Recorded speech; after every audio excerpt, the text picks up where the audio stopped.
Hola, bienvenidos a Diálogos. Nos encontramos junto a Ángelo Falle, un intelectual español al cual mi colega Matt va a presentar. Hola Ángelo, ¿cómo estás? Hola, ¿qué tal, Matt? Bueno, Ángelo es doctor en lógica y filosofía de la ciencia, investigador en neurociencia y psicología y un blogger muy interesante en el blog La Venganza de Hipatía, que recomiendo que lo lean. Bueno, Ángelo, me gustaría empezar la charla evaluando un poco la situación de la filosofía en España, ¿no? Uno de los intelectuales filósofos que para mí, según mi perspectiva, más ha influido en la intelectualidad española, principalmente en filosofía, es Gustavo Bueno y se conoce como escuela que él dejó Sí, en España como el buenismo. Quería saber sí. cuál es tu opinión de filosofía de Gustavo Bueno. Bueno, empezamos fuerte, ¿no? La filosofía española está sufriendo un cambio, yo creo que más bien arrastrada por la inercia de lo que es la filosofía en Europa. Venimos de una tradición bastante atrasada, creo yo, de aquello que se llama filosofía continental y demás. Y en Europa, yo creo que en el resto de Europa occidental, digamos, creo que las cosas están yendo por otros caminos y la filosofía española se está teniendo que adaptar a aquello, ¿no? Es decir, por ejemplo, adaptándose al sistema de evaluación académica por artículos. Nos hemos puesto ahora con esto de los cuartiles y el Scopus y demás. Y Es decir, creo, hacer a la filosofía más parecida a la ciencia. exactamente, sí, sí. Y eso en España creo que es un fenómeno novedoso. Se ven los perfiles docentes, los profesores más antiguos o gente que entró a la universidad hace 20, hace 15 años incluso, tiene un perfil muy diferente a la gente que entra ahora. La gente que entra ahora, hay gente que tiene una cátedra en España y que no podría ser acreditada ayudante doctor. La gente que está entrando ahora tiene un nivel muy superior a la gente que ya está dentro. Y eso es una realidad, me parece, bastante objetiva. Eso por un lado. Entonces la filosofía española se está transformando en algo más bien más contemporáneo. Hay unas tensiones internas dentro de la academia bastante fuertes. Y en general, si me preguntas por la filosofía y la ciencia específicamente, te diría que está en una situación bastante negativa. Es decir, la transformación ha favorecido, o digamos, han jugado mejor sus cartas los filósofos analíticos, tipo filosofía de la mente, filosofía del lenguaje, que son básicamente la gente que está controlando o teniendo más puestos y demás, y filosofía y la ciencia pues es bastante escasa, de bastante calidad, pero muy poca gente la practica. Eh, Luego, la segunda parte de la pregunta es la parte de Gustavo Bueno. Gustavo Bueno no ha sido influyente en la filosofía española. De hecho, el propio Gustavo Bueno se quejaba de ello. Gustavo Bueno ha sido influyente para la gente que le ha seguido y para la gente que le ha seguido en un sitio específico de España que es Oviedo, en un sitio específico de Oviedo que es su fundación y la Universidad de Oviedo. Y es un grupo bastante terrible y fiero de buenistas que tienen su propio circuito de publicaciones, sus propias revistas, sus propios libros y que en general se encuentran muy, muy al margen de lo que hacen el resto de filósofos españoles. Yo ¿Se diría puede decir que del mundo. se comportan escolásticamente? Como Se una especie comportan, de... se comporta como una especie de secta, sí. Eso. Si Era la quieres que palabra lo que no diga me en animaba a términos... usar. Sí, los buenistas son una especie de secta, sí, secta filosófica, la antigua usanza, con un líder espiritual y doctrinal muy claro. Hablan de lo que habló Gustavo Bueno cuando el tema escapa del ámbito de escritura del maestro, callan. No les gusta salir vamos, de hacer comentarios y demás, de la obra de Bueno y demás. Y además ha ido derivando todo el buenismo, todas estas cosas, ha ido derivando hacia la extrema derecha, están muy vinculados a, creo que se llama Danaes, es una asociación para la Claro, porque defensa yo de la recuerdo española. Sí, un artículo de Gustavo Bueno que era absolutamente pésimo, en el sí, cual defendía una especie de nacionalismo español, pero un nacionalismo vinculado a la lengua española. Recuerdo una crítica que le hacía el filósofo español Roberto Augusto en El nacionalismo vallatimo, de la editorial La de Tioli, en el cual, bueno, criticaba esta visión nacionalista española de Gustavo Bueno. O sea, fue virando, si no me equivoco, pasó por el marxismo, terminó en un nacionalismo, fue una especie también de católico. No, Sí, recuerdo también que en los últimos tiempos, puede que me esté equivocando, pero también Gustavo Bueno veía como a Podemos en una cierta como esperanza. O sea, también se puede hablar de un nacionalismo de izquierda, quizás. no, de izquierdas no era, ya te lo digo yo. Estaba muy, muy alejado de la izquierda, Gustavo Bueno. En sentido de. Gustavo Bueno creó un sistema, es un filósofo a la antigua usanza, de la creación de grandes sistemas complejos, con una ontología, una epistemología, una ética. Y es un sistema muy curioso porque tiene bastantes elementos ad hoc que le permiten ir de pues, la ontología básica del mundo hasta que el aborto está mal o que la guerra de Irak estuvo muy bien, ¿no?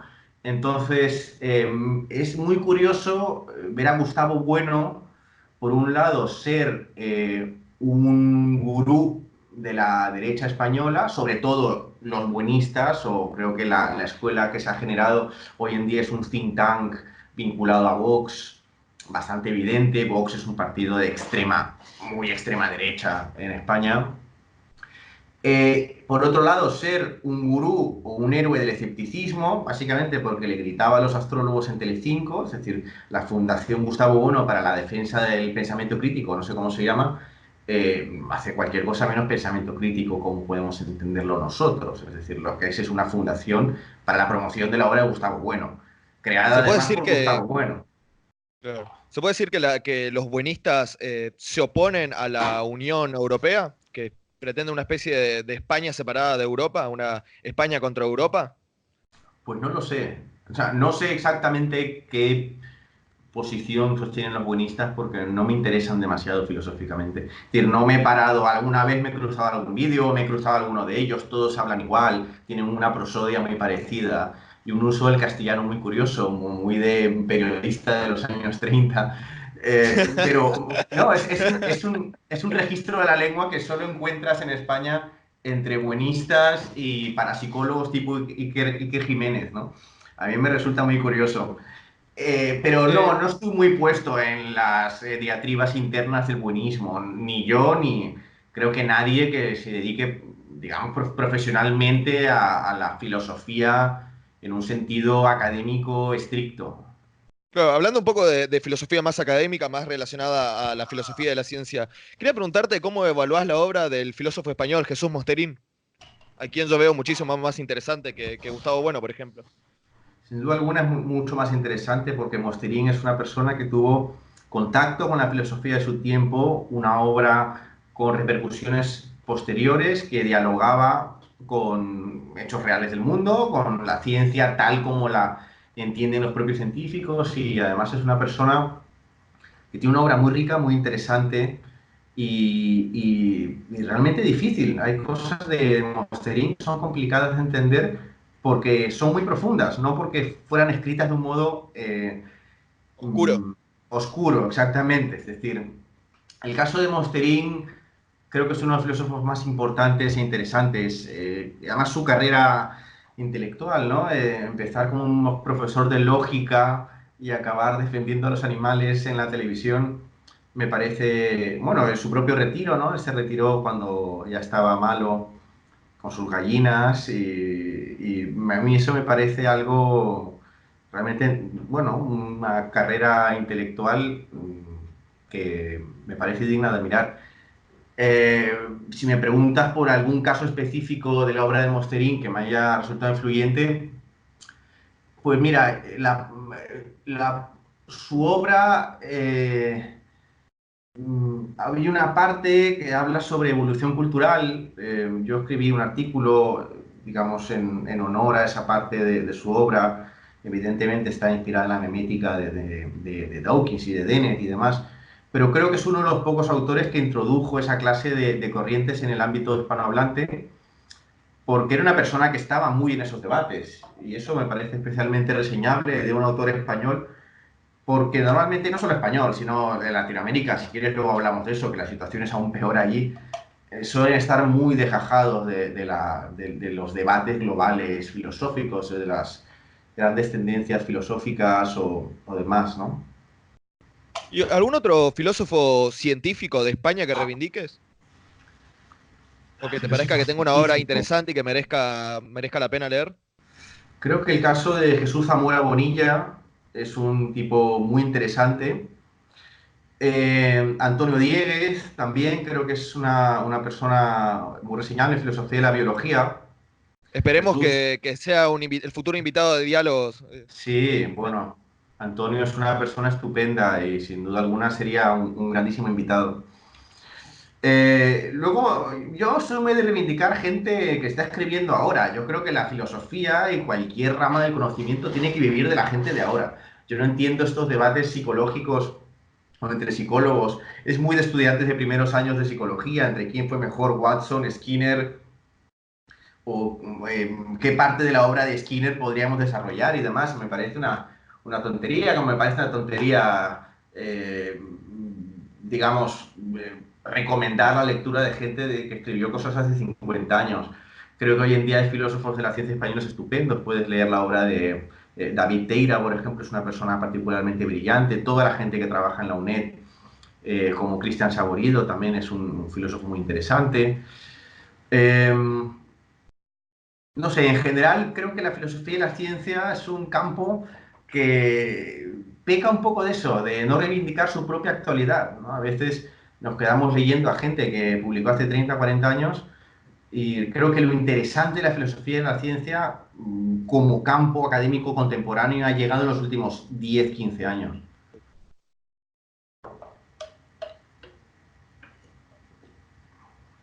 ¿Ahora se escucha? Sí, sí, te oigo. Dime.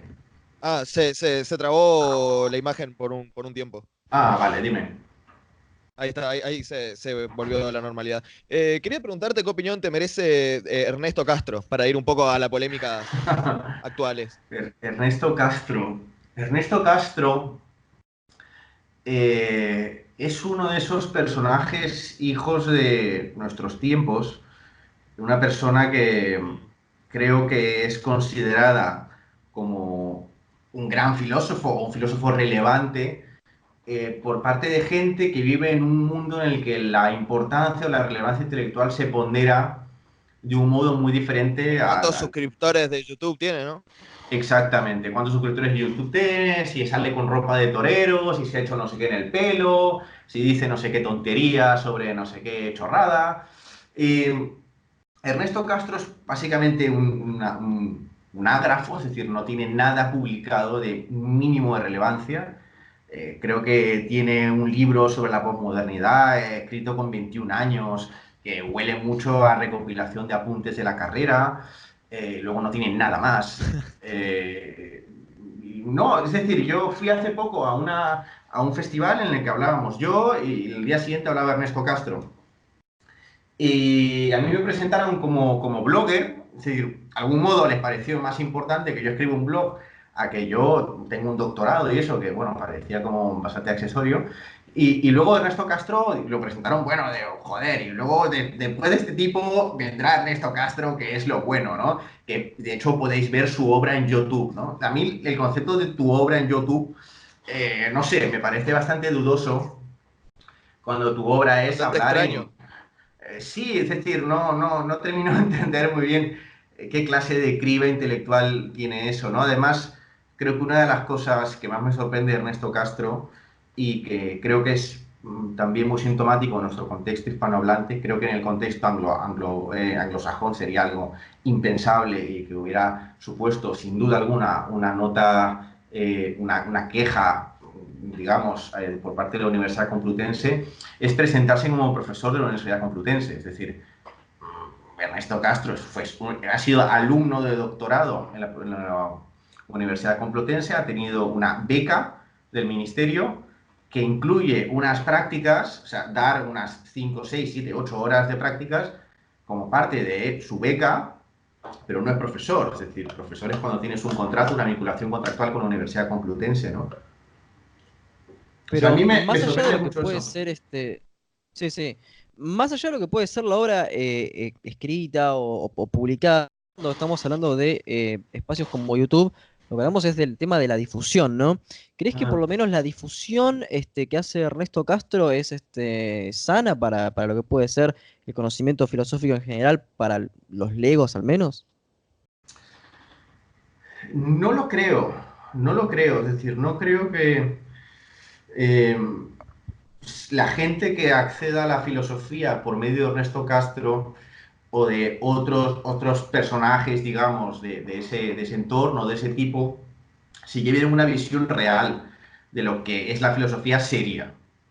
Es decir, la filosofía seria no es decir ideas peregrinas yo qué sé, en YouTube frente a una cámara y demás. Es un conocimiento técnico serio que tiene que pasar unos estándares de calidad determinados para considerar que has hecho una aportación, ¿no? Eh, Creo que todo el tema de YouTube y los youtubers, porque Ernesto Castro es un youtuber que habla con otros youtubers, es decir, cuando Ernesto Castro habla con gente, digamos, importante es porque ha ido persiguiéndolos al aeropuerto y les ha dicho, oye, déjame hacerte una entrevista, tal, y luego pone, ¿no? No sé quién, en conversación con Ernesto Castro, ¿no?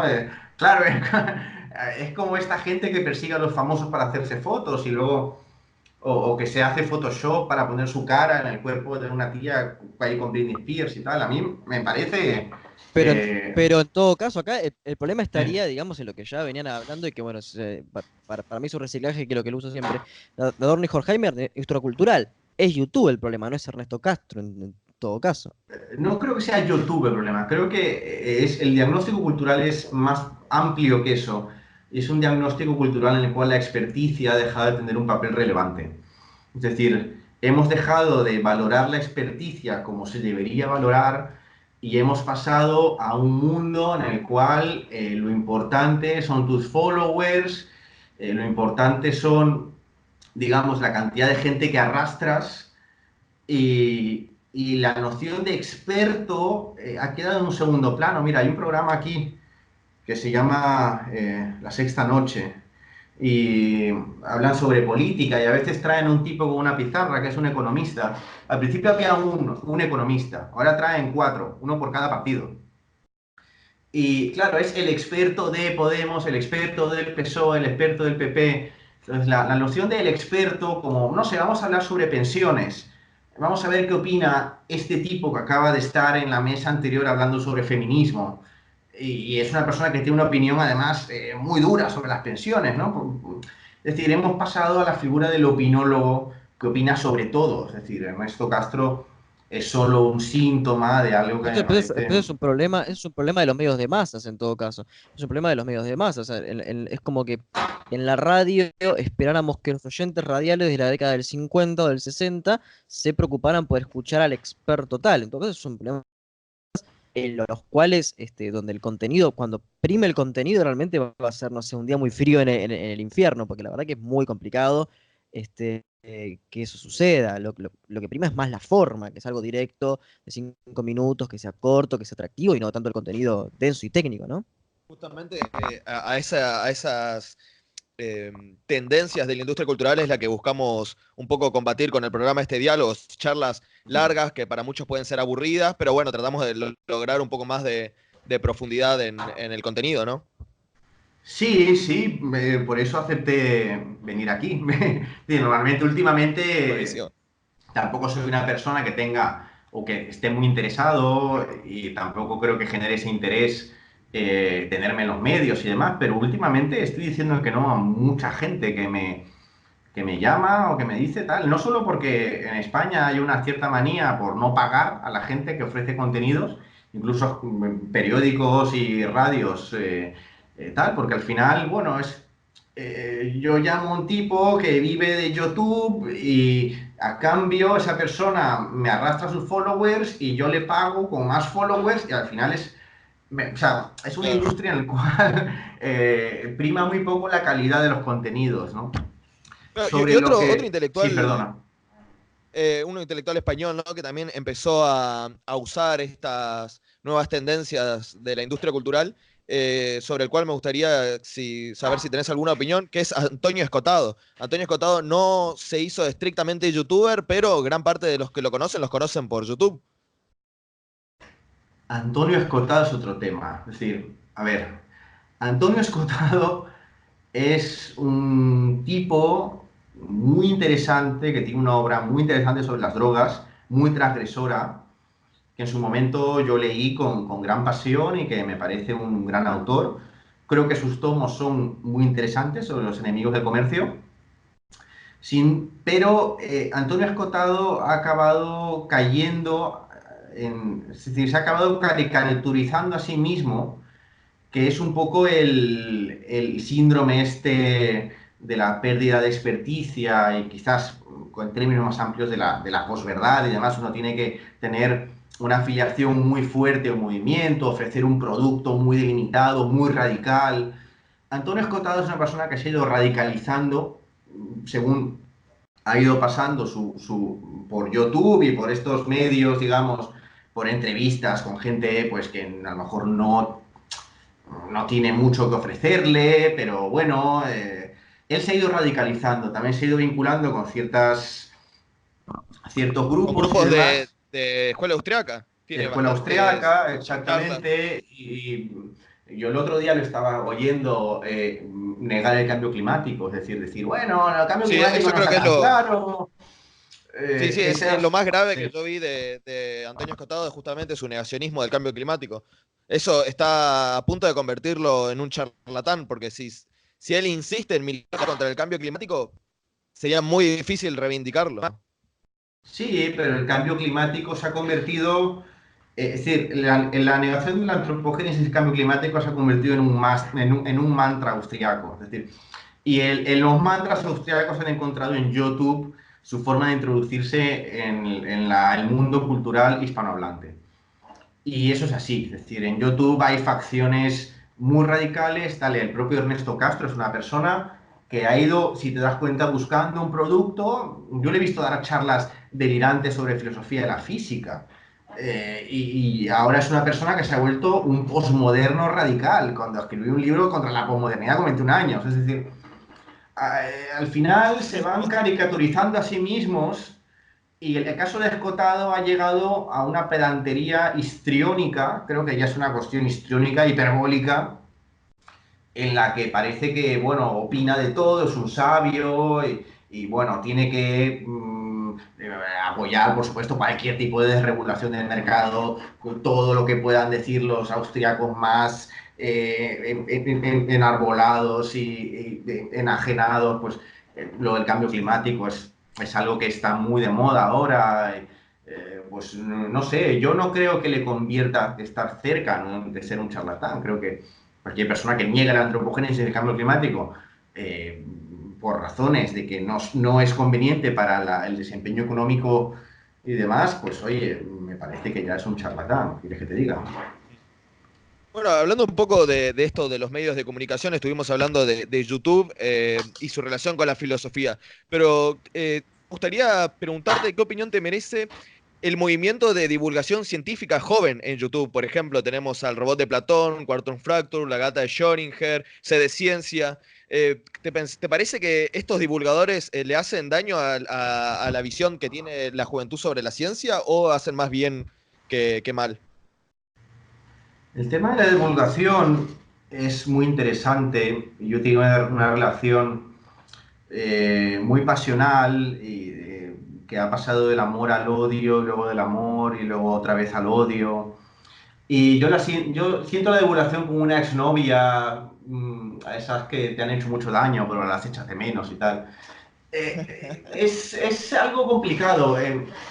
Creo que la divulgación científica como tal no está mal, es decir, no es algo intrínsecamente malo, la divulgación científica. El problema es cuando conviertes la ciencia en un fetiche y la conviertes en una caricatura de sí misma. Es decir, cuando conviertes la divulgación en un modo de vida que implica no solo presentarte como un experto cuando no lo eres, es decir, estos divulgadores que divulgan sobre cualquier cosa, sino también presentar una versión de la ciencia tan plana y tan tremendamente simple que realmente no estás vendiendo ningún tipo de comprensión real de la ciencia. Lo que estás vendiendo es que la gente salga de ahí creyéndose más inteligente de lo que era antes de entrar, cuando no es verdad, o más culta, ¿no?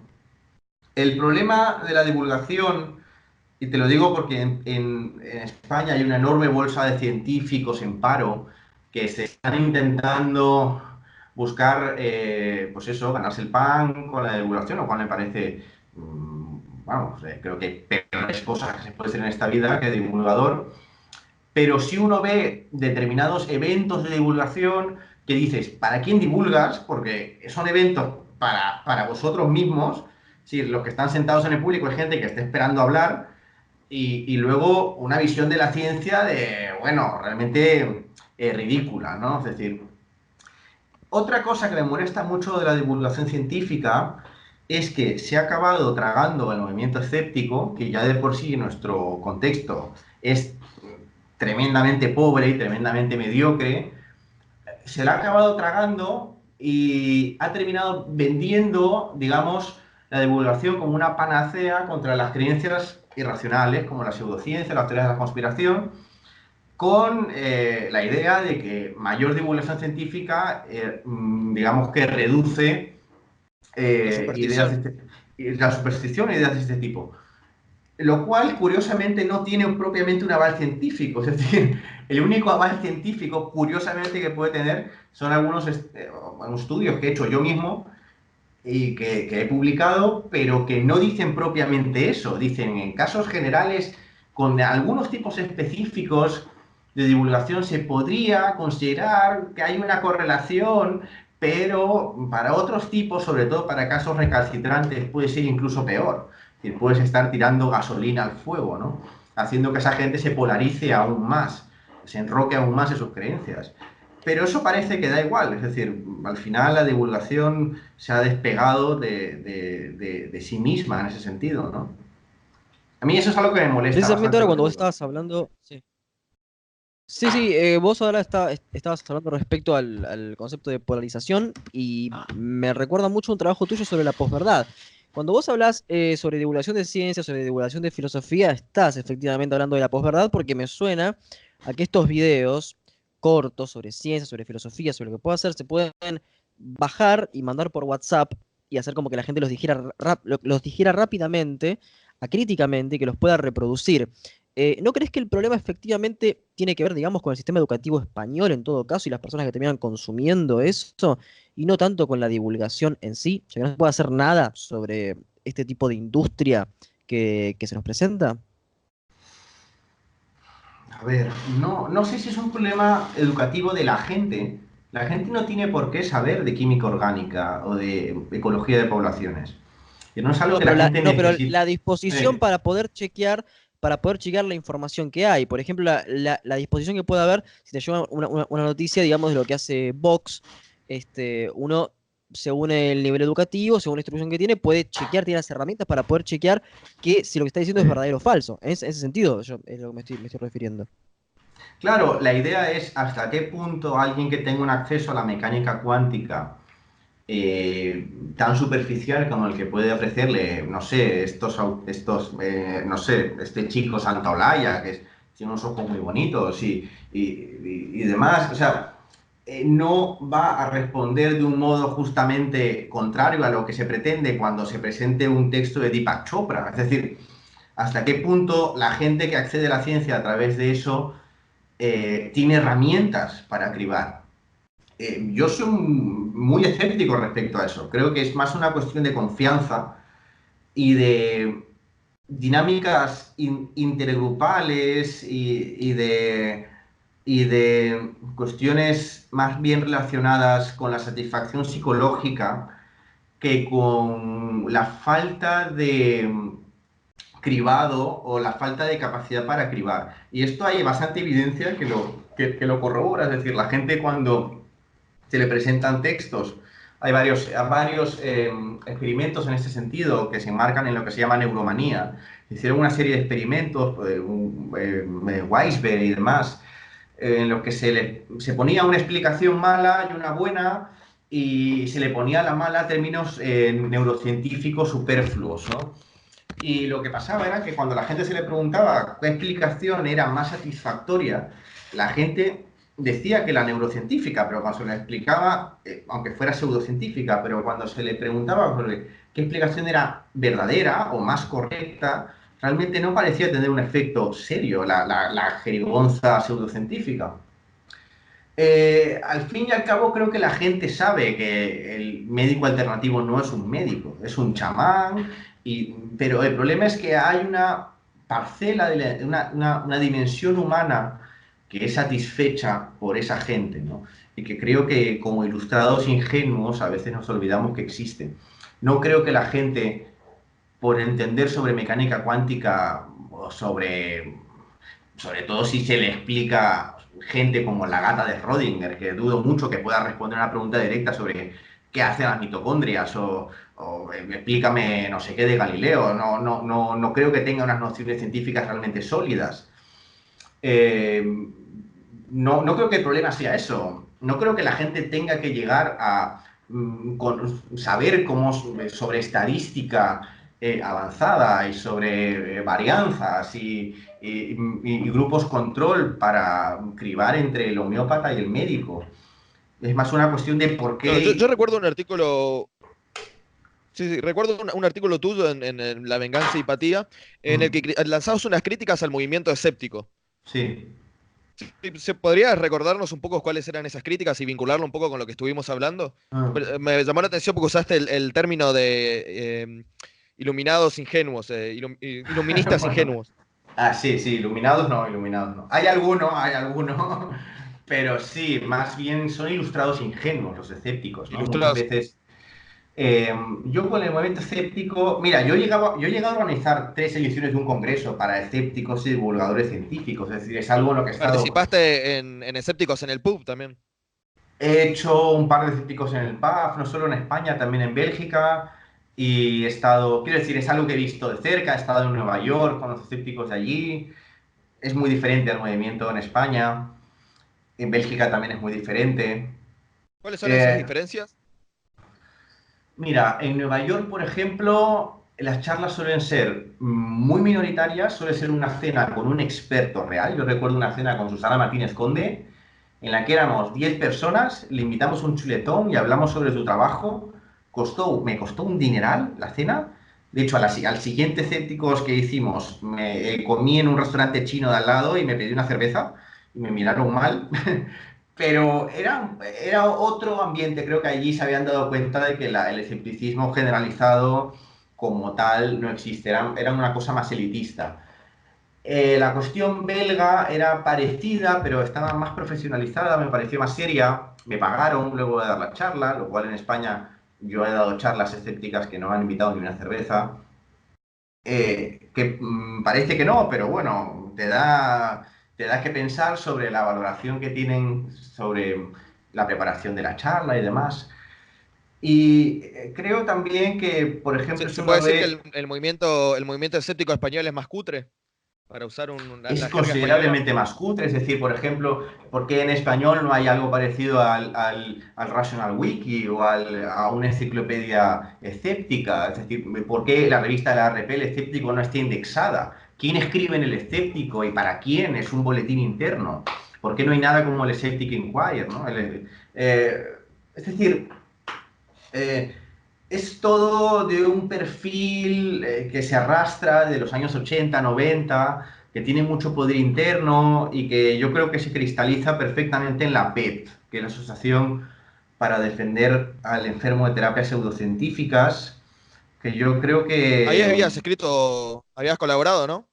sí, yo fui parte de la junta directiva de la PEP hasta que la PEP empezó a descarrilar y yo creo que el final del descarrile ha acabado siendo el informe sobre muertes por pseudoterapias en España. No sé si os enterasteis Sí, de sí, eso. me acuerdo que leí críticas tuyas muy fuertes a ese informe. Bueno, era básicamente un informe que destilaba posverdad por todos lados, ¿no? Es decir, se inventaron 1.500 muertos. No sé si lo hicieron a propósito. Yo quiero pensar que lo hicieron a propósito, porque si no, realmente, es decir, o son extremadamente ineptos o son extremadamente ingenuos, o lo han hecho a propósito, ¿no?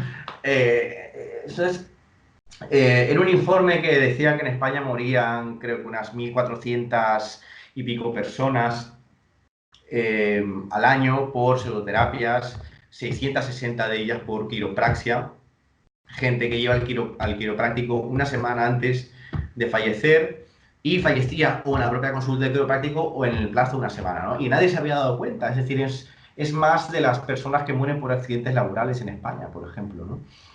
Y esa noticia fue reproducida por una cantidad ingente de medios, salió en la televisión, salió en las noticias, y yo escribí un artículo en el que criticaba la estadística que habían usado. Son errores burdos, de bulto, es decir, no errores completamente, además, evitables, es decir, no eran en sí mismos falta de información, sino no haber hecho bien las cosas que sobredimensionaban los datos en el orden de las unidades de millar, cuando los datos ya están en el orden de las unidades de millar, ¿no? Eh, claro, al final yo recuerdo que solo hubo un periódico que retiró la noticia o publicó bueno, retractaron el artículo, Retractación. uno, hipertextual fue, y ya está. Muchos periodistas me escribieron muy frustrados que sus jefes no les dejaban retirar los artículos. Hablé con los miembros de la PEP, no me hicieron caso, de hecho no tuvieron una actitud muy favorable hacia mis críticas, y finalmente ha cristalizado en 2 querellas que creo que ya están metidas a trámite, al menos una de ellas está bastante avanzada. No lo sé, es decir, a mí me parece que es un caso que ejemplifica en buena medida qué está yendo mal con los escépticos. Y es algo que yo llamo en un artículo reciente que publicaré en breve, en el marco de un monográfico, un número especial sobre la posverdad,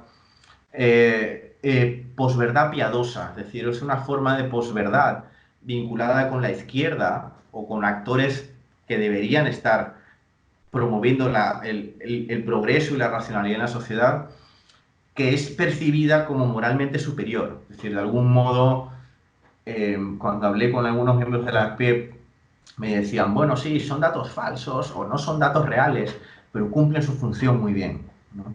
Y me parece un diagnóstico muy peligroso. Es algo que también puedes ver en parte del movimiento feminista más radical, esta idea de que la posverdad puede ser bien utilizada y que hay que luchar a las bombas con más bombas, y es algo que me parece muy reprobable, ¿no? Me parece muy peligroso, sin duda. Sí, sí, no, y aparte es algo que se utiliza muchísimo en YouTube, o sea, estamos volviendo a ese tema. Recién estabas hablando sobre el tema de Bélgica, que tu trabajo había sido rentado al fin y al cabo, lo cual me habla de una similaridad institucional entre España y Argentina que es alarmante. En términos de atraso en el pensamiento, nosotros les exportamos algo que es algo que terminó siendo como una especie de cáncer para ustedes, que fue el psicoanálisis lacaniano de Oscar Massota. Mm. Me gustaría bueno, que reflexiones un poco sobre eso, pero al mismo tiempo que reflexiones sobre algunas cosas de por qué hicieron posible que el psicoanálisis eh, funcionara en España, por qué se hizo fuerte y cuáles son los canales institucionales por los que pasa, porque en Argentina, por ejemplo, hasta puedes encontrar paquetes de tutorías en universidades donde los docentes ni siquiera son pagos, o sea, hasta ese punto de decadencia se ha Ya. llegado. Y el caso del psicoanálisis en España fue un problema, yo creo que ya superado a nivel institucional. Las universidades españolas, por lo general, tienen digamos, una perspectiva mayoritariamente cognitiva conductual. Hay, si acaso, alguna asignatura aislada sobre corrientes humanistas. No creo que sea ahora mismo un problema de tener una gran masa de profesorado leyendo a Lacan o a Freud o a Reich o alguno de estos iluminados, estos sí que son iluminados, pero es más bien un problema de cara a la, digamos, salud pública en el sentido de la salud mental, ¿no? Es decir, la gente en España, y creo que en Argentina también, en Argentina es más un problema institucional también, la gente en España sigue yendo a estas personas, a estos curanderos, a hacer constelaciones familiares, a hacer psicoanálisis de largo plazo y demás.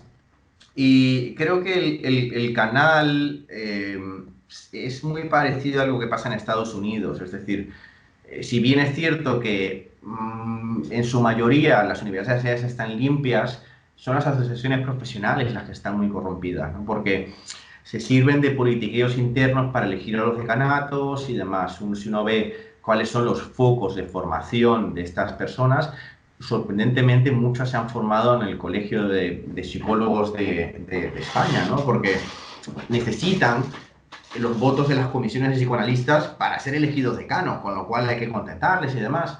Algo parecido pasa en la APA. Si bien es cierto que la APA está comprometida con la psicología basada en evidencias, si uno entra a los cursos que ofrece la APA externos como formación subvencionada para psicólogos clínicos, te encuentras cosas terribles, ¿no? O sea, cosas realmente delirantes, porque lo cuelan por ahí, por la puerta de atrás lo vuelven a meter, ¿no? ¿Y cuál sería la pseudoterapia más extendida en España? ¿Es el psicoanálisis o es alguna otra? Aquí posiblemente los más terribles, no creo que sean los psicoanalistas, posiblemente sean los Gestalt. Tienen mucha influencia, al menos en Valencia, es una ciudad mayoritariamente Gestalt. Y constelaciones familiares también son bastante fuertes. La programación neurolingüística y el coaching ha entrado fuerte en estos. Ah, sí. Recuerdo eh, artículos tuyos muy buenos de La Venganza y Empatía sobre las constelaciones familiares y el coaching. ¿El coaching sí, está extendido en España en este momento? Porque en Argentina es un problema bastante grave. es un problema grave, no tanto como psicoterapia, sino como. Como secta. Exactamente, como secta de crecimiento personal y en el mundo empresarial. Es decir, sabes que en el mundo empresarial ha entrado muy fuerte esto de la psicología positiva y demás, y el coaching se sube a ese carro. Eh, Creo que el problema es más bien por ahí. El coaching es curioso porque ya que decías de los psicoanalistas que lo hacían gratis, el coaching muchas veces se hace gratis. Es decir, en España yo he conocido gente que hace coaching gratis. Trabajan en lo que sea, en la delegación provincial de no sé qué, de tráfico, o de la. Pues no sé, son conserjes de un polideportivo y por la noche pues hacen coaching o cuando salen de trabajo hacen coaching o durante el trabajo, ¿no? Entonces, hay una dinámica. Yo en el artículo este de La Venganza de Hipatia, que de hecho lo censuraron por la foto de portada, lo recuerdo, apelaba al sadomasoquismo, ¿no? Hay una relación sadomasoquista en el coaching de sumisión y de pérdida de la voluntad, ¿no? Hay una relación de amor y miedo con el coach, que al final es una persona que te ha de guiar y a la que te hace someter, ¿no? Yo creo que el Eso, principal problema viene por ahí. El caso de la Gestalt, sí, yo he conocido gente con esquizofrenia yendo a consolidaciones familiares y siendo empujada a estados psicóticos, eso está claro. En el caso de y la. Sí, con las pseudociencias en general en España, ¿cuál crees que es la más peligrosa, la más amenazante? ¿Son las pseudoterapias psicológicas o son otras? La homeopatía, por ejemplo, la más peligrosa en términos generales, creo que o el son movimiento posiblemente las que. antivacunas. Sí, el movimiento antivacunas no ha entrado muy fuerte, más en los negacionistas del cambio climático, sí. Quizás las más peligrosas son las vinculadas con el cáncer, tipo nueva medicina germánica, bioneuroemoción, son las que más preocupantes me resultan a mí. No creo que la homeopatía sea a día de hoy, más allá de tener la ventaja ganada por politiqueo en Bruselas, de ser comercializada en farmacias como con el sello del Ministerio de Sanidad, lo cual parece una locura, pero es algo que pasa en toda Europa. Más allá de eso, no voy a decir que sea inocua, pero evidentemente hay casos terribles, pero los que más me preocupan son las vinculadas con enfermedades como el cáncer. Yo creo que me he enfrentado a poca gente tan fanatizada como los de la nueva medicina germánica y los seguidores de Enrique Corbera. Creo que son gente que tiene un problema colectivo realmente serio y que juega con cosas en unos términos realmente sectarizados. Sí, Por de lo... hecho, Sí. o sea, estamos tocando temas de los cuales vos te ocupaste, yo diría con un rigor en el buen sentido, ¿no? Obsesivo sobre los criterios de demarcación, que vos afirmás, ¿no? En un paper tuyo, que es un tema que desde los 60 se había dejado de, no sé si de hablar, pero por lo menos de investigar, como el que los filósofos de la ciencia dejaron de darle tanta importancia. ¿Podrías reflexionar un poco sobre esa historia, por qué llegaste a eso y qué conclusiones tenés al final sobre estos criterios de demarcación sobre la pseudociencia? Sí, el caso del criterio de demarcación es uno de esos problemas, de hecho es el problema central de la filosofía y la ciencia, como el problema central de la filosofía y la mente es dirimir qué demonios es la mente, o de la epistemología, dirimir qué demonios es el conocimiento, o la creencia justificada, o lo que quieras. En el caso de la filosofía y la ciencia, lo más lógico sería qué demonios es la ciencia y en qué se diferencia de cosas como la pseudociencia, ¿no? Eh, Sin embargo, es un tema que fue apartado, dejado de lado, se publicaron cosas en los 80, sobre todo multicriterios, muy ad hoc. En un artículo los analizo y básicamente hubo una explosión de ítems, de marcadores, que en verdad no parecen aportar una marcación sólida entre una cosa y la otra, y que ha ido acabando en las ideas de Massimo Pigliucci, eh, quizás Martin Mayer defiende una concepción parecida. He oído a Martin Baudry también referirse en esos términos respecto al problema de marcación. Entender que hay un continuum entre la pseudociencia y la ciencia, ¿no? Y que en el medio estarían la protociencia, la ciencia blanda, ciencias sociales, eh, y que de algún modo en ese continuum hay un grado de pseudocientificidad, ¿no? Pero es gente que creo que tiene la idea de que el término pseudociencia ha de ser expandido más allá de casos radicales de negligencia epistémica. Es decir, por ejemplo, en el marco de un programa de marcador podríamos llegar a encontrar o a darnos cuenta de que la economía neoclásica o de que, oye, mira, resulta que la psicología evolucionista es una pseudociencia, ¿no? Yo me opondría de forma muy vehemente a esa idea. Creo que el problema de demarcación realmente no es más que justificar una selección que ya está hecha de antemano. En ese sentido, creo que estaría más cerca autores como Hanson, de que ya sabemos lo que son las pseudociencias. Ya hay un grupo claro de cosas que llamamos pseudociencias. No se trata de descubrir nada nuevo ni descubrir grados, sino simplemente decir por qué la homeopatía, el psicoanálisis y, no sé, la criptozoología son acaso pseudociencias, ¿no? Y eso supone establecer un criterio discriminante, es decir, en que uno o es pseudociencia o es no pseudociencia, no necesariamente ciencia. Es decir, el criterio de marcación debe estar centrado y focalizado en las características específicas de la pseudociencia. En esta investigación sobre demarcación, recuerdo un artículo tuyo criticando los criterios de demarcación de Mario Bunge. ¿Podrías recordarnos un poco cuáles eran las críticas? El caso de Bunge es uno de estos criterios enormes en el que muchas de los ítems no son... o sea, él tiene, creo que son 12 ítems que son necesarios y suficientes en conjunción. El problema es que si tú consideras que es necesario para hacer ciencia el apoyo social, evidentemente algo que se ha descubierto en Afganistán o en, no sé, imagínate que hubiera un laboratorio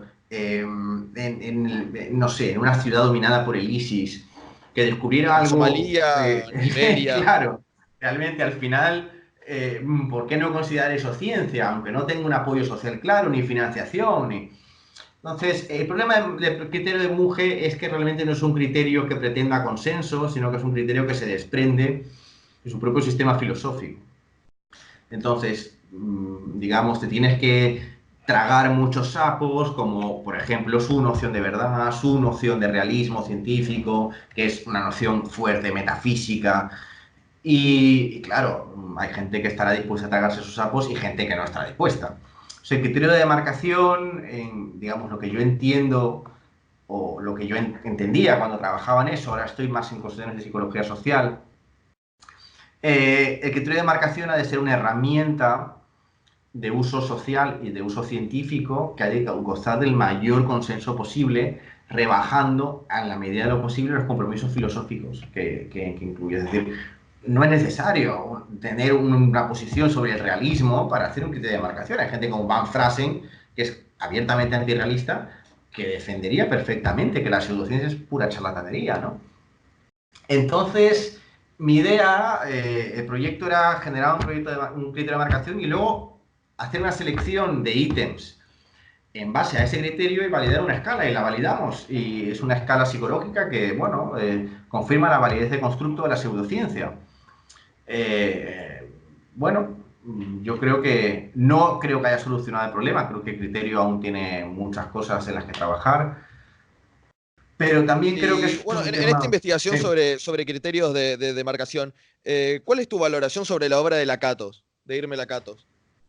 Lakatos, bueno, es un autor muy interesante, sobre todo por su visión histórica de cómo degeneran los programas o avanzan. Es un autor que yo he leído con gran pasión también, sobre todo cuando era estudiante y empecé a desencantarme por la filosofía. De los últimos filósofos que leí con algo de esperanza fue a Lakatos. Y eh, no creo que su criterio de progresividad fue en algún momento influyente. Influyó gente como, por ejemplo, Paul Taggart en el 78, escribió un artículo sobre astrología en el que defendía básicamente el criterio de Lakatos, pero luego el propio Taggart, 10 años después, lo descartó como un... Es decir, hay evidentemente teorías científicas que no son progresivas, es decir, teorías científicas que están tan asentadas que prácticamente no hay trabajo ya sobre ellas.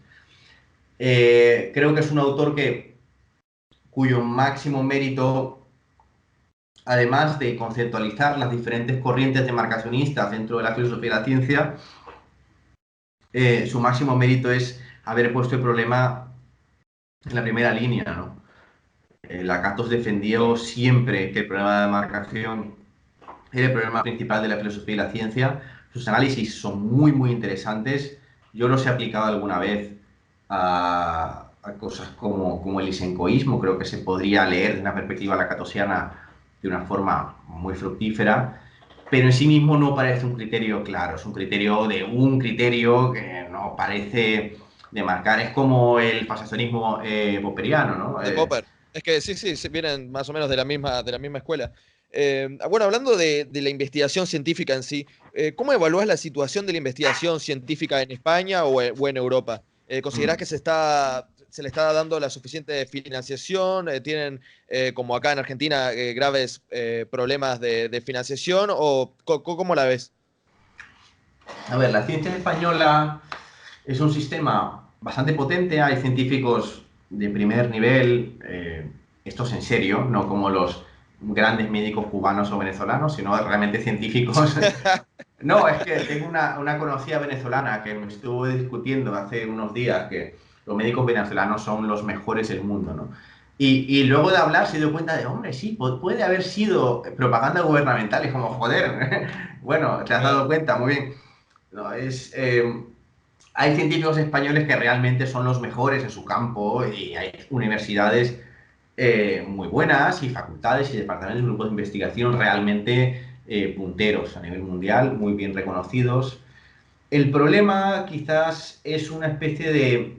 Hay dos problemas básicos de la ciencia española. Uno es que el sistema no es sustentable, es decir, el sistema científico español no responde a un plan en el cual la ciencia tenga un papel en la producción económica del país.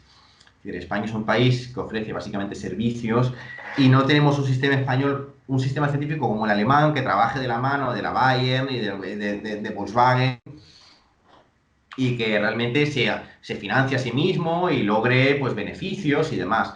Es decir, aquí lo que hacemos son ensayos preclínicos, cositas con ratas y tal, luego los ensayos clínicos los hacen en Alemania con nuestros resultados y ellos se llevan la pasta.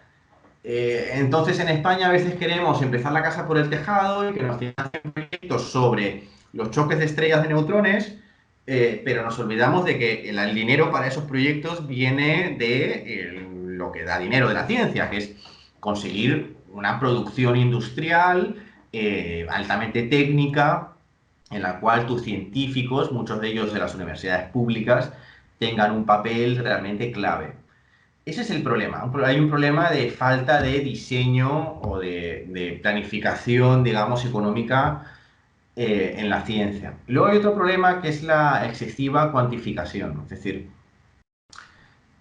muchos de los científicos de los países que van muy bien en ciencia no necesariamente publican sus datos. Por ejemplo, pueden trabajar en un proyecto público-privado en el cual los resultados pues, sean cedidos a una empresa que luego va a pagar pues, impuestos en Alemania y demás, o en Inglaterra o en Estados Unidos. El problema aquí es que es el culto al paper, ¿no? Es decir, el científico es un ser, un pobre miserable, sobre todo los jóvenes que viven absolutamente obsesionados con publicar papers porque no te dan una Juan de la Cierva, que es el programa postdoctoral más básico en España. Por ejemplo, la Juan de la Cierva en psicología se vende por 6, 7, 8 Q1. Es decir, menos de eso no vas a... Exigir eso a un científico con 30 años, pues es pues eso, hace que la gente se rompa y realmente ves casos de gente que está completamente rota. También los científicos se les exige, digamos, es un sistema que está muy bien pensado para la gente que ya está dentro, se valora mucho las horas de clase, que es algo, por ejemplo, que se gana con la propia inercia, pero la investigación, pese a la cultura del paper, muchas veces se deja de lado para primar a la gente que ya está dentro del sistema, ¿no? Con lo cual, ves casos de científicos de primer nivel, gente que ha hecho una carrera en el Instituto Max Planck o en la Cambridge, que no puede volver a España, porque resulta que un funcionario del Ministerio de Educación considera que su currículum es una mierda, cuando en verdad es una persona pues, que tiene a lo mejor un índice H de 54. Entonces, Se sí, valora más la calidad que la cantidad. Perdón, la calidad. se valora más la cantidad que la calidad y más que la cantidad y la calidad se valora la burocracia. Que España es la tiranía, el gran mal español es la enorme carga burocrática de este país y creo que eso lo compartimos con Argentina, que es un país, es decir, dejando ya un poco a España, que le estamos dando muy fuerte. A mí los argentinos me fascinan porque creo que son europeos varados. Son europeos que se quedaron varados de los barcos junto con otros tipos de latinoamericanos, ¿no? Digamos, los ribereños del Pacífico también, los chilenos y los limeños también creo que tienen esa europeidad extraviada que los hace a veces ser más radicales que los propios europeos, ¿no? Es decir, a veces creo que los argentinos tienen una enorme... ¿qué decir? Que tienen tantas ganas de adoptar las tendencias predominantes en Europa y en Estados Unidos que las acaban convirtiendo en la cosa más radical que uno puede imaginar, ¿no? Pasa, por ejemplo, con las feministas argentinas. Creo que es uno de los grupos más radicales dentro con los postmodernos argentinos, con los psicoanalistas argentinos. Es decir, siempre hay un tipo aún más radical de Argentina, ¿no? Es algo que me Todo lo resulta malo curioso. lo hacemos realmente mal, digamos. No necesariamente lo malo, pero sí lo... Las corrientes predominantes se suelen radicalizar en Argentina, ¿no? Corrientes que son muy predominantes en Estados Unidos, por ejemplo.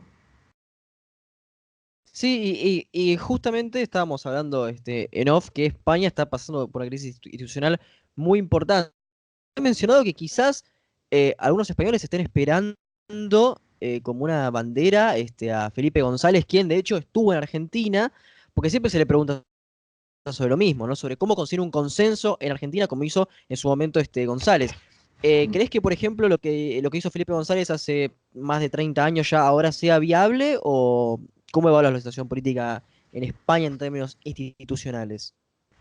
Bueno, a ver, Felipe González es un tipo que supo hacer las cosas muy bien, por ejemplo, renunció al marxismo, hizo que el PSOE renunciara al marxismo públicamente, escribió un proyecto socialdemócrata que en esa época era, creo, lo que los españoles buscaban.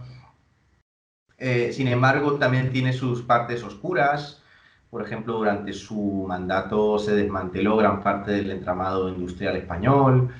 Hubo problemas también con la lucha contra el terrorismo. La lucha contraterrorista de Felipe González fue bastante sucia. En ese sentido es un tipo que creo que aún se mantiene en la sombra del PSOE, aparece de vez en cuando hay que cortar la cabeza, sobre todo a Pedro Sánchez, aparece Felipe González de la nada, pero no creo que sea a día de hoy un político que esté en primera línea. Eh, no sé si lograría llegar a un consenso hoy en día, posiblemente lo llegaría, posiblemente fuera más flexible que muchos políticos en activo en España, porque en España creo que lo hablábamos el día que hicimos la prueba técnica para esta entrevista, para este diálogo. El día, o sea, España es un país en el que suelen pasar las cosas antes que pasen en el resto de Occidente muchas veces, ¿no? Y creo que el nivel de polarización al que ha llegado la política española es muy sintomática de lo que va a pasar en breve, creo, en muchos países, si no está pasando ya, ¿no? Es una polarización Y además, absolutamente lo que brutal. pasó, sí, sí, y además lo que está pasando ahora me hace acordar post-Franco, ¿no? Después de Franco hay una crisis institucional muy importante, pero al mismo tiempo estaba la figura, ¿no? Del generalísimo, ¿no? Vamos a decirle, hoy en España, Vox en particular, ¿cómo recupera la imagen de Franco? ¿La recupera como algo distante? ¿La recupera como algo próximo? O sea, ¿cuál es la idea de imperio español la derecha busca imponer como doctrina partidaria, digamos? Sí, yo creo que Vox nace como una... Vox es un partido que lleva mucho tiempo ya formado, pero su auge vino por una especie de contramovimiento contra el nacionalismo catalán, que también es profundamente derechista, ¿no? Es un nacionalismo orgánico, romántico, basado en la lengua, bastante xenófobo. Es un movimiento realmente temible, pero ya visto, y lo que ha venido es algo parecido, pero por el otro lado. Y creo que es el movimiento, la dialéctica que está matando la política española. España tiene un sistema parlamentario y en un sistema parlamentario tú estás obligado a pactar. Aquí no es una república, no hay segunda vuelta para elegir quién va a mandar. Es decir, los partidos tienen una vuelta y luego tienen que pactar un gobierno. Si no tienes mayoría absoluta, tienes que pactar. Claro, aquí el problema es que se hacen las elecciones y el primer día, o sea, nada más salen al balcón a festejar y ya dicen, mi línea roja es un referéndum de autodeterminación en Cataluña, mi línea roja es... Pues claro, así es imposible. Es decir, si el PSOE y Podemos no pueden pactar un gobierno, pues ya me dirás quién puede pactar. Es decir, si los dos partidos de izquierda son incapaces de llegar a un acuerdo de gobierno, claro, es imposible, pero tienes a Podemos, que es un partido absolutamente intransigente, con el PSOE, que es un partido que tampoco está dispuesto a contemplar otra opción que no sea Podemos y los nacionalistas. Luego a la derecha tienes tres partidos. Ciudadanos se ha convertido de una opción liberal a una opción, una especie de PP un poco menos casposo. Luego el PP, que es básicamente un entramado criminal, y luego Vox, que es pues, el partido de salvapatrias, que vive de este imaginario de los chacaltecas y del Imperio Español y de que con Franco las calles estaban muy limpias. Y que bueno, sí, te pegaban una paliza si habían tres personas en una esquina, pero joder, peores son las feministas, ¿no? Bueno, estos imaginarios abs absolutamente estúpidos que ha recuperado Vox, ¿no? Pero uno ve Pero, una sí, sí, polarización no, perdón, justo perdón. sobre... Sí. Dime, No, yo Juan a lo Pablo. que, a lo que me estaba refiriendo era que si efectivamente en tiempos históricos lo que pasó con Franco fue realmente tan reciente y no pasó absolutamente nada de tiempo, realmente, el imaginario general que suele haber sobre Franco, porque descubriendo tumbas, de cuestiones de la guerra civil, y como que siguen habiendo protestas contra protestas, o sea, el imaginario franquista sigue poniendo en disputa digamos, bueno, básicamente a eso, al concepto de nación, y a cuántas naciones puede haber dentro de España, ¿no? Sí, a ver, yo no viví el franquismo. Yo ni siquiera nací en España. Yo nací en Perú. Y como yo, mucha gente, creo que todos los menores de, no sé, exactamente 75 o 76, pues menores de 45 años, no hemos vivido a Franco. Es decir, es un imaginario en el que creo que no solamente hay mucha ignorancia, sino también mucha intrascendencia. A nadie le importa Franco. Es decir, lo que puede ser importante es que España es uno de los países con más muertos en cunetas del mundo. Creo que es el segundo luego de Camboya. Es decir, aquí la transición se hizo de un modo en el que no se cerraron viejas heridas, que creo que sí se cerraron en Argentina o Chile.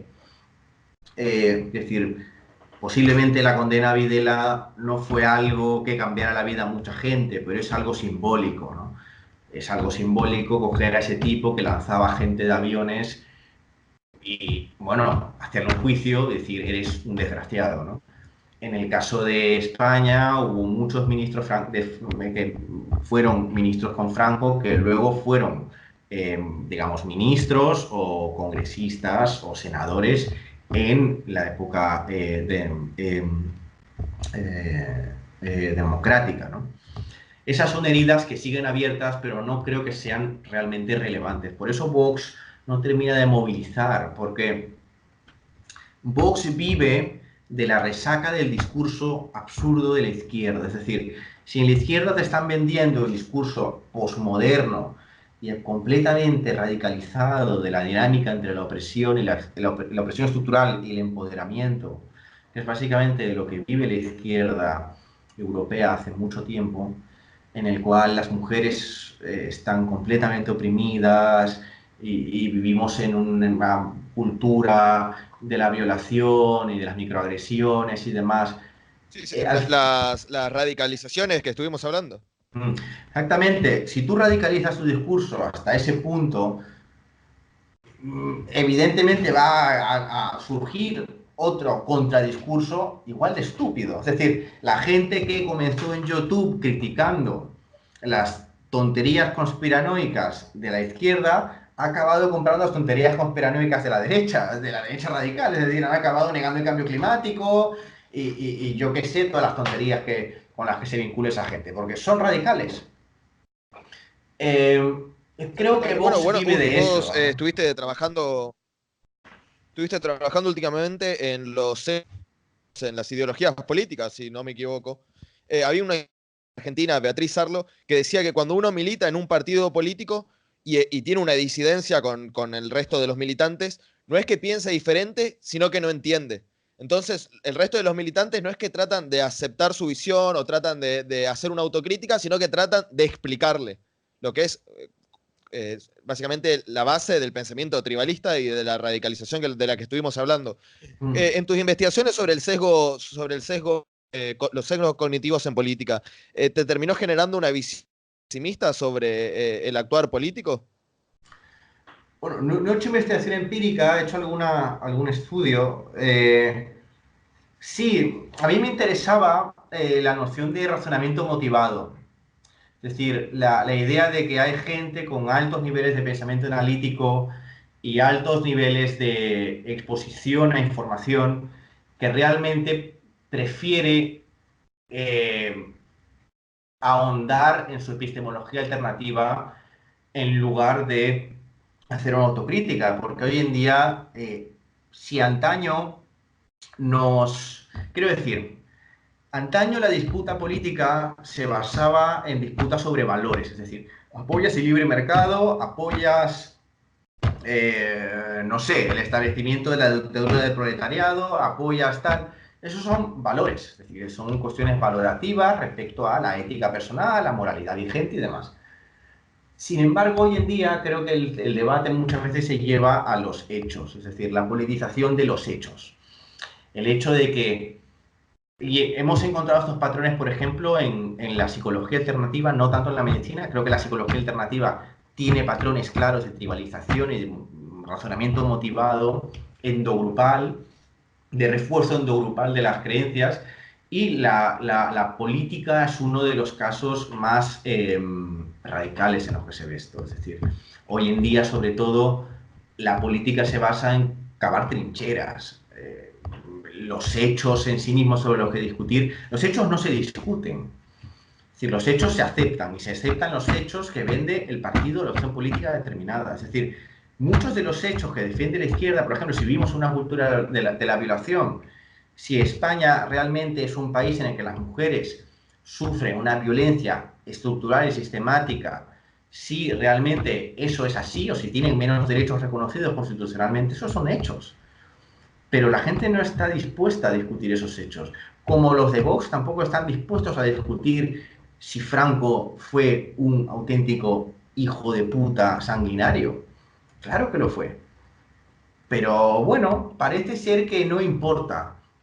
Entonces, al final, Y sí, sí. sí, sí, sí. Es decir, al final es un problema Es que porque... justamente cuando Sí. vos me estás hablando,